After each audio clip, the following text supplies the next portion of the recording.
Subscribe now and press the bell icon. Never miss an update. बड़ा नीक लागे छठ के बरतिया, बड़ा नीक लागे छठ के बरतिया। छठ के बरतिया हो, छठ के बरतिया, छठ के बरतिया हो, छठ के बरतिया। बड़ा नीक लागे छठ के बरतिया, बड़ा नीक लागे छठ के बरतिया।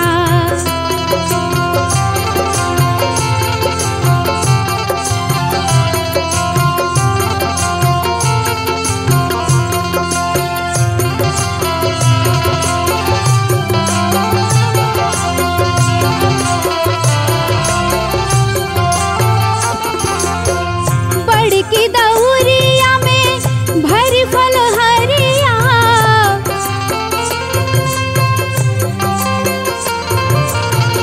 दुनोरी बहंग के बन्हली रसरिया।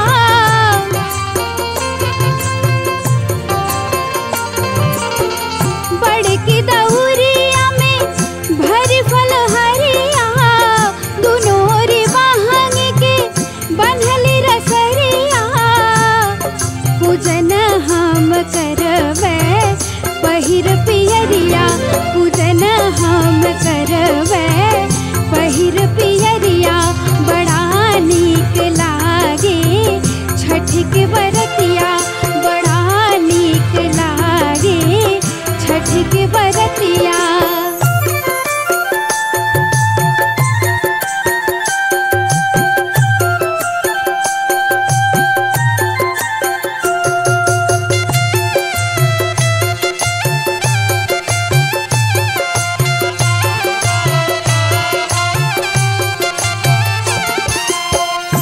छठी माई के व्रत ऐसन व्रत है जेके कि हर स्त्री रखे चाहेला।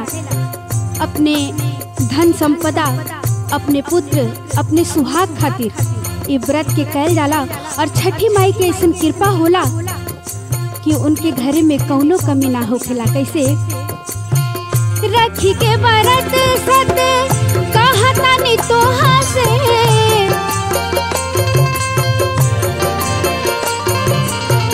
नाने नाने लई काली या के संगे अपने।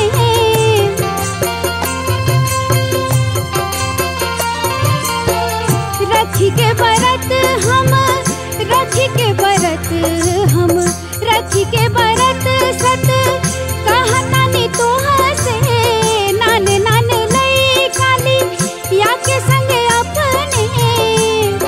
हरेली छठी मैया सबके विपतिया, हरेली छठी मैया सबके विपतिया। बड़ा नीक लागे छठ के बरतिया, बड़ा नीक लागे छठ के बरतिया।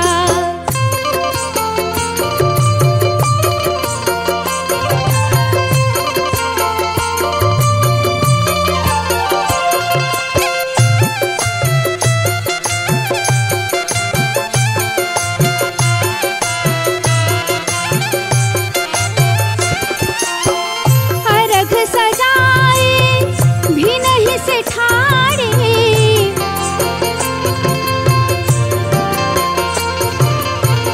उगी है सूरज मल ई है निहारे।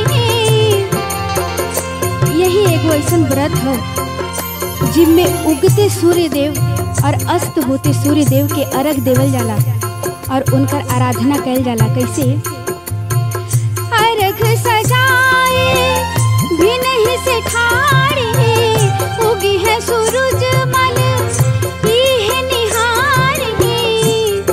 सुफल होई जिंदगी देई के अर्घिया, सुफल होई जिंदगी देई के अर्घिया। बड़ा नीक लागे छठ के बरतिया, बड़ा नीक लागे छठ के बरतिया। छठ के बरतिया हो, छठ के बरतिया।